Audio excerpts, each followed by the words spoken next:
Robin Hood, 2. Robin Hood and Maid Marian. Robin Hood, a skilled archer, often hunted in Sherwood Forest. But he fell in love with the beautiful Maid Marian, dressed in green velvet. Despite their love, Robin lost everything and ended their engagement. Heartbroken, Marian disguised herself as a knight and headed to Sherwood Forest. Coincidentally, Robin also dressed as a Norman knight, and they battled. After a long fight, Robin recognized Marian's skill and proposed she join his band. Upon realizing each other's true identity, they embraced and kissed. Marian declared her intention to stay with Robin in the greenwood, and he agreed. As they strolled to the trysting tree, they met Little John, Robin's loyal companion and protector of the greenwood. Robin teased Little John about being wounded by Maid Marian, the fair knight who won his heart and pledged loyalty to her.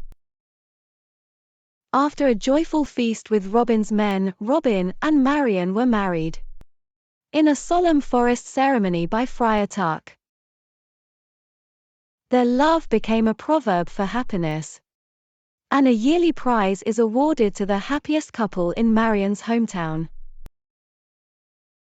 Robin and Marian lived contentedly in the greenwood, without land, supported by their skills and their yeomen.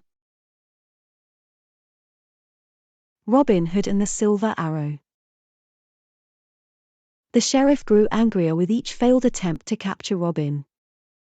He asked King Richard for soldiers to fight Robin, but the king told him to maintain law and order. The sheriff returned home disheartened, worrying about the money he spent. He hatched a plan to capture Robin at a shooting competition. David of Doncaster learned of the plot and rushed back to the forest to warn Robin. Despite initial resistance from Robin, they decided to attend the contest in disguise. They set off separately to Nottingham, mingling with the crowd. The sheriff eagerly awaited Robin's arrival, but no one in Lincoln Green appeared. The contest had to begin without Robin and his men. 50 colorful targets stand at one end of the vast plain. Archers aim for the white center, with the crowd eagerly watching. Robin and his men, in disguise, participated and shot impressively. But Robin overheard the sheriff's doubts about his courage. Frustrated, Robin was determined to win the prize and reveal his identity.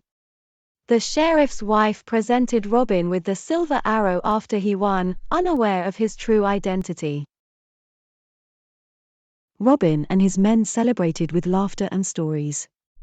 They devised a plan for Robin to send a letter to the sheriff, revealing his identity and the prize he won. Little John suggested attaching the letter to an arrow and shooting it into Nottingham. Robin initially worried about the danger to a messenger, but Little John assured him he'd use his archery skills to safely deliver the letter. The men cheered for Little John's clever idea. Robin wrote the letter, addressing it to the sheriff, and Little John skillfully shot it into Nottingham. When the sheriff read it, he was infuriated and bewildered. Robin Hood and King Richard. Returning from the Holy Land, King Richard found England in turmoil.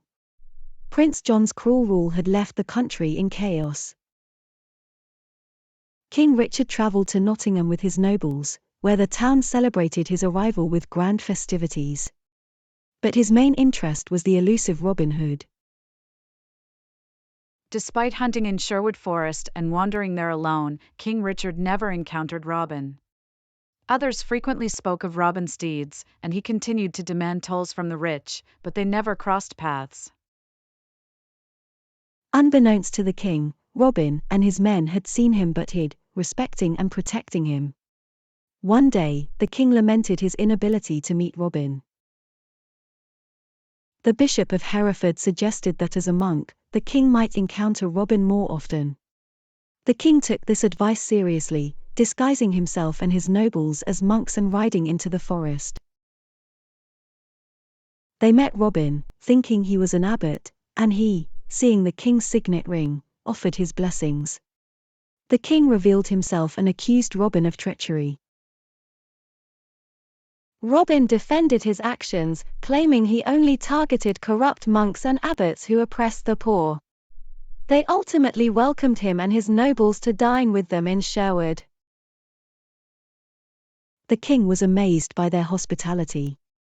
Robin explained that he couldn't let his men starve. King Richard, acknowledging the quality of the meal, forgave him and continued dining with the outlaws. A symbol of loyalty and respect.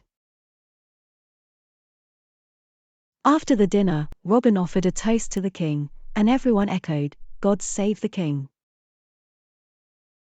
Robin suggested an archery contest for entertainment, with his men shooting. To demonstrate their loyalty, they knelt, ready to serve the king. The sheriff was not pleased with the growing friendship between Robin and the king. Robin offered to return the money paid for the forest dinner, and the sheriff reluctantly accepted.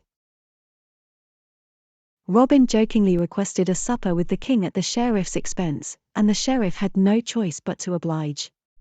They all went to London together, but not long after, King Richard passed away. Prince John hated Robin, so once more he had to fly to the greenwood with all his merry men, and there he remained until he died many years after. The death of Robin Hood. Robin Hood, the legendary outlaw, was beloved by his merry men, particularly his loyal friend Little John. But as Robin's health deteriorated, he sought help from his cousin, the prioress of Kirkleigh Abbey, to cure an unknown ailment. The prioress, harboring ill intentions, pretended to help Robin but actually bled him, hoping to end his life. Little John, unaware of the treachery, waited patiently in the garden. As Robin's strength waned, he desired to shoot one last arrow from his window. When it landed nearby, he asked to be buried there. The land mourned Robin Hood's passing, and while anger simmered against the prioress, they refrained from retribution as per Robin's request. Little John assembled the merry men one last time and buried their beloved leader in the Kirkleigh Abbey garden. Robin Hood's story lives on in literature, film, and folklore. He remains a symbol of justice, courage, and loyalty, inspiring generations to come.